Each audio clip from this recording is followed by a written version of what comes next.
Hello! About 30 minutes ago, there was a surprise announcement from 11th Hour Games covering their 1.1 through 1.4 content roadmap and looking for some community feedback.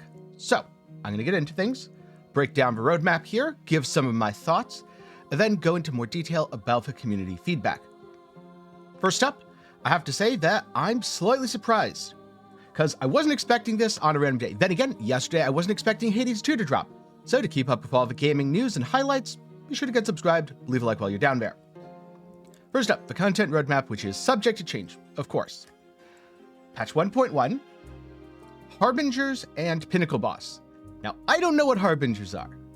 Maybe Harbingers are guardians, maybe Harbingers are, in the Path of Exile sense, a bunch of monsters that are gonna attack you. Then random encounter nemesis. Again, I'm not sure, but when I hear random encounter nemesis, I kind of think of the nemesis system, i.e. an enemy that you kill them and then they come back stronger and you kill them and they remember that, so they're real mad and they hate you and they come back stronger. I don't know, sounds like a cool system, and being chased across your monolith by the enemy that you made 500 times stronger than it needs to be sounds like a fitting end. And then evade, dodge roll mechanic. Yeah, pretty much every ARPG is adopting this. I think it got lifted from Dark Souls and everyone's like, you know, this works. This allows us to have interesting encounter design without forcing everyone to just have a movement skill. So having a baseline movement mechanic, limiting mobility in some ways outside of that, it certainly helps for consistency. You can balance boss fights around it. Overall, good idea. Then for 1.2, Primal Hunt endgame events. I have absolutely no idea what this is, but I kind of hope it's something inspired by Monster Hunter, where you go across an area, you chase down a monster, you fight them, they run away, you chase them down again, and then you kill them, by jumping on their head and stabbing them.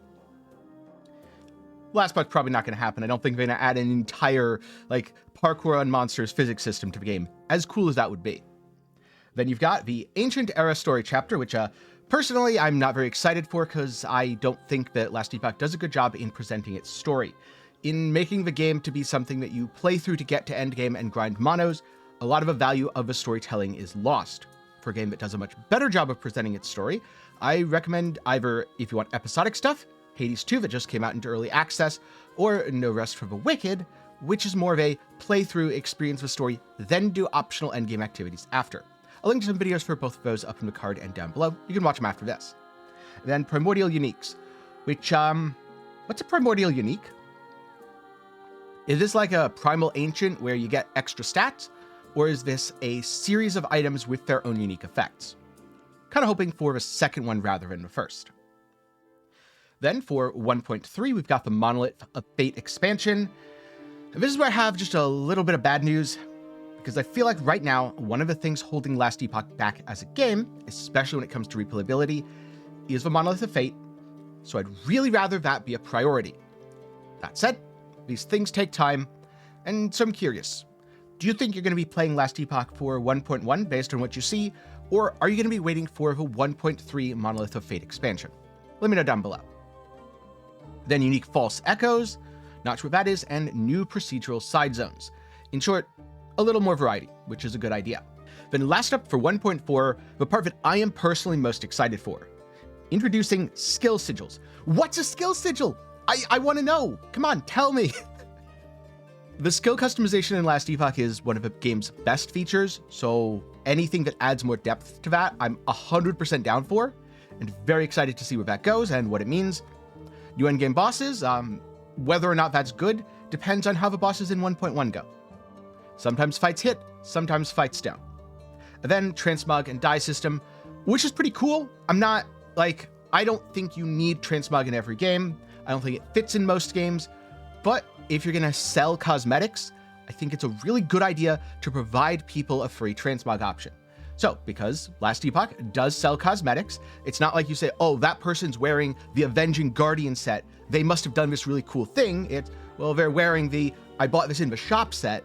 So let people transmog their stuff. I think that's a great idea. And in terms of the overall 1.1 through 1.4 roadmap, we don't have official timelines yet. I would say I'm a little bit concerned that the big updates are 1.3 and 1.4.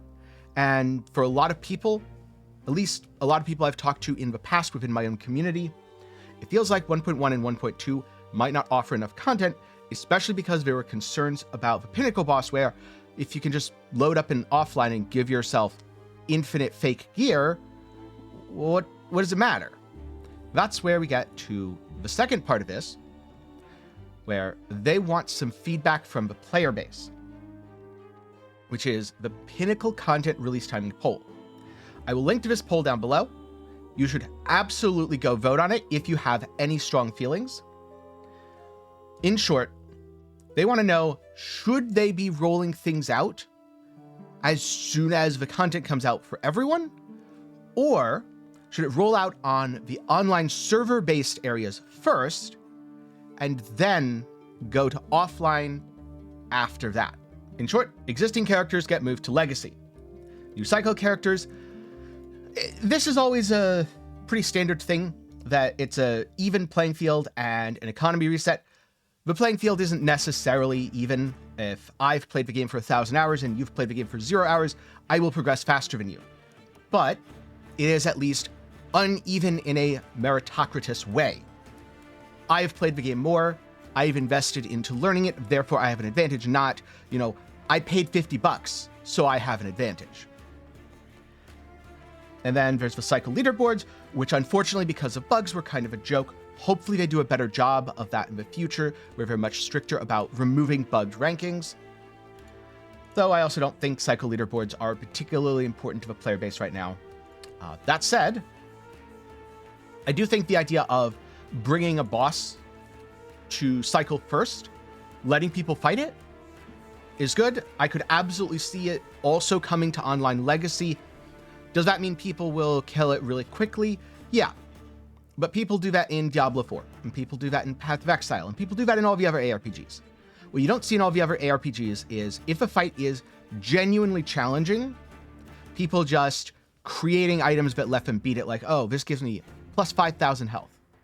You don't see that in other games because the other games don't have a full offline mode. With that said, I enjoyed Last Epoch at launch in large part because of a full offline mode. There are server issues, and I didn't have to think or worry about them at all. So I'm very glad Last Epoch has it, but this is a unique concern to the game. And so you need to make your voice heard here. And no, not in my comments section. EHG does not randomly necessarily read my comments. They have randomly in the past, but do not expect the feedback to go to them there. Fill out the poll. Tell them, I want this to come to every server, or I want there to be a delay where it comes to cycle first and then goes to offline or Legacy or whatever afterwards. But that's about everything for the Last Epoch 1.1 through 1.4 roadmap and upcoming feedback. Overall, my feelings are a little bit mixed. There's certainly things here I'm excited for, especially in 1.3 and 1.4, but honestly, the things that I'm really excited for are in 1.3 and 1.4. That said, it could be that Random Encounters Nemesis or the Harbingers and Pinnacle boss system is really awesome, and I'm super excited to play after I learn more. Sometimes it's kind of hard to tell how good something's going to be just based on a name. And so with that, I'm curious. What do you think of a content roadmap, and what are you looking forward to? Let me know down in the comments below. Oh, and if you want to read more about this, you can do so over at MaxwellGG. Or if you're looking for something else to watch, maybe check out my thoughts on either Hades 2 or No Rest for the Wicked, 2 games you can play right now that are both genuinely awesome. Then before I go, I'd like to take a minute to thank my patrons and channel members for the continued support. For as low as $1 a month, you can help make videos just like this possible, and a link to support is down below. Of course, as always, thanks for watching to the end. I hope you found this interesting, and I'll see you in the next one.